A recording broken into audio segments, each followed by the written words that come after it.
แค่ห่างมหาเสน่ห์วิ่งเล่าเกิมเสียนะครับ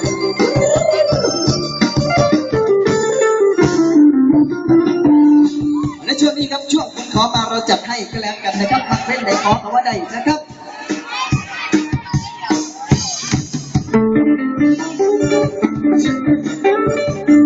ขอเสียงแฟนเขานะครับ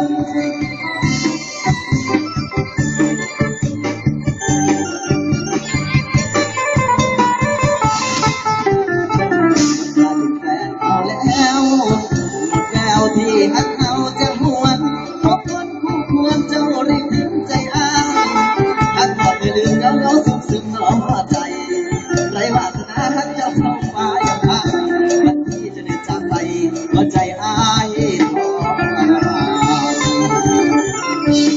รอเขาได้กำลังกระแพงในใจไหนยังยืนทุกข์ยังปวดสมัย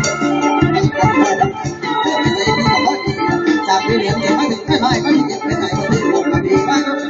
ได้ลงคนใจร้ายพ่อผู้ใหม่ปล่อยให้จนความเศร้าเจ็บดีการทำหน้าที่แฟนเก่าคนเดินในแก่สาวให้เขาเรียกเธอว่าแฟนถึงความเหี่ยมเจ็บแสนก็โทษหรือว่าบุญให้หน่อยพอได้มากปล่อยตั้งใจเธอสดใสสดยิ้มดีไปได้สวยขอให้เพื่อนสุขร่วมกับคนกันอย่างสวยและเด็กมาคืออายอยากดึกน้ำขอ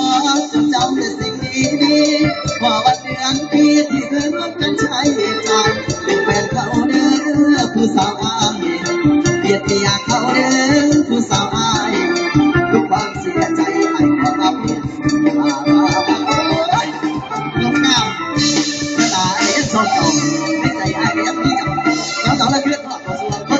วนคนอายกันว่าเป็นแฟนตะกี้เราดีผู้ไม่ควรกันเป็นห่วงเจ้าบ่มีอันจังว่ามีอย่างเราเพื่อนเจ้าได้ผู้สาวในใจยังติดต่อผู้สาวในใจยังติดนอน